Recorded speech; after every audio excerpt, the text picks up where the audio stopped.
Las grandes corporaciones tecnológicas contra la democracia. Fuente rebelión.org. Pluma Jorge McFoot. ¿Por qué el presidente de Uruguay tiene tan baja aprobación, siendo que el país no está tan mal como el resto del continente? La respuesta es simple: la arrogancia de su gobierno, del presidente Orsi, de su ministro de Economía Odón y de su canciller Lubetkin, crearon un cisma anímico de traición y derrota dentro de sus votantes, los militantes del histórico Frente Amplio. Su estrategia de alinearse con un neoliberalismo edulcorado y con un sionismo supremacista fue el primer momento que partió las aguas en los primeros meses de su administración. En 2025, cuando un gobierno no tiene el apoyo y la defensa articulada de sus votantes y militantes, sus adversarios tienen un trabajo fácil. El primer culpable no es la oposición, es el gobierno, también parte de la izquierda uruguaya, por haber venido su épica a cambio de ganar alguna que otra elección. Esta es una particularidad de la realidad uruguaya, pero también es la raíz del árbol agonizante de la izquierda occidental, desde Europa a América Latina. ¿Quién está dando el ejemplo de cómo volver a sus principios tradicionales de defensa de los derechos de abajo, de la clase trabajadora, de la lucha antiimperialista y antiesclavista? Como en el siglo XIX, la izquierda estadounidense. Paradójicamente, el ejemplo de cómo debe actuar una izquierda que merezca llamarse así procede de la cuna de toda esta ola de brutalidad antidemocrática, racista, sexista y genocida. Estados Unidos, desde hace unos años, es la izquierda estadounidense la que ha tomado la posta de la irreverencia. Ya lo vimos con la diferencia entre el Partido Verde de Estados Unidos, liderado por nuestra amiga Jill Stein, y el Partido Verde de Alemania, uno militante contra el genocidio en Gaza, contra el imperialismo y a favor de las clases trabajadoras, y otro, el europeo, buscando excusas para no quemarse. Había un problema. Debido a que el sistema político y electoral de Estados Unidos es una herencia del sistema esclavista, las posibilidades de actuar desde un tercer partido eran y son prácticamente nulas. Mucho más cuando la Corte Suprema decidió en 2010 levantar las restricciones a las donaciones para los super PACs en las elecciones. Desde entonces, el secuestro y compra de políticos se convirtieron en un negocio legal, ya sin disimulos, el que no solo refleja la estructura obscena de acumulación, sino que la radicaliza. Ahora comenzamos a ver un movimiento que muchos no consideramos seriamente años atrás. Una de las alas del mismo águila, el Partido Demócrata, comienza a ver con pánico como candidatos como Zoran Mamdani en Nueva York y James Talarico en Texas. Están confirmando la idea de que al poder brutal del dinero, de la extorsión, de los lobbies y del éxito del libertarismo fascista, regado todos los días con el tecnofascismo de las sectas digitales, se lo enfrentan sin timideces virginales. De la misma forma que un elefante que arremete se detiene cuando un hombre se planta y levanta los brazos de forma desafiante. Así está procediendo este grupo de izquierda en Estados Unidos.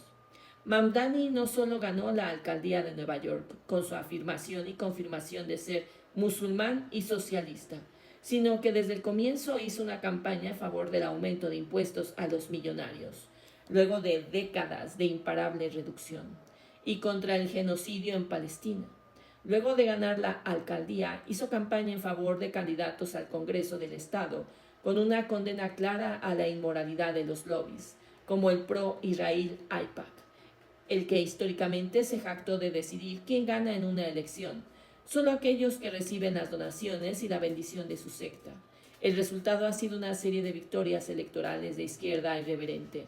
Todos los candidatos que hicieron campaña rechazando este dinero sucio ganaron. Es obvio que estarán bajo permanente presión y sabotaje, desde el gobierno federal de Trump hasta los lobbies de millonarios.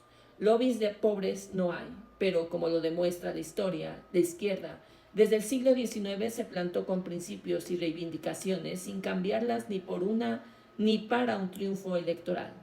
En América Latina todavía pesa la historia del colonizado. No por casualidad, ha sido la región que estuvo bajo colonización por más tiempo en la historia moderna, desde que Cristóbal Colón pusiera pie en una isla y dejara constancia de que su objetivo era hacer esclavos a los ingenuos isleños. En nombre de Dios, aleluya. Las elecciones están todas inoculadas por las tecnológicas de Silicon Valley, casi todas aliadas o en manos de grupos pro-israelíes.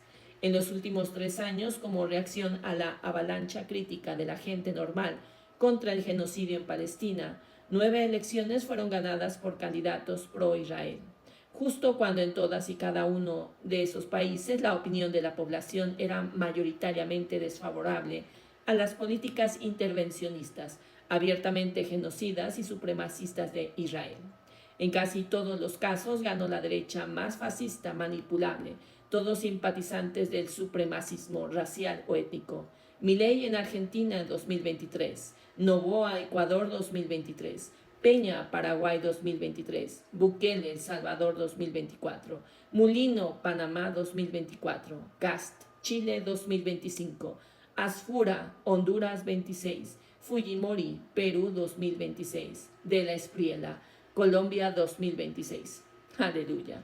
Con casi excepciones como Uruguay y Venezuela, en Uruguay no fue necesario que la izquierda perdiese, sino que bastó con secuestrarla para la causa del genocidio y del neoliberalismo que impidió 1% de impuesto a los millonarios y la pronunciación de la palabra prohibida.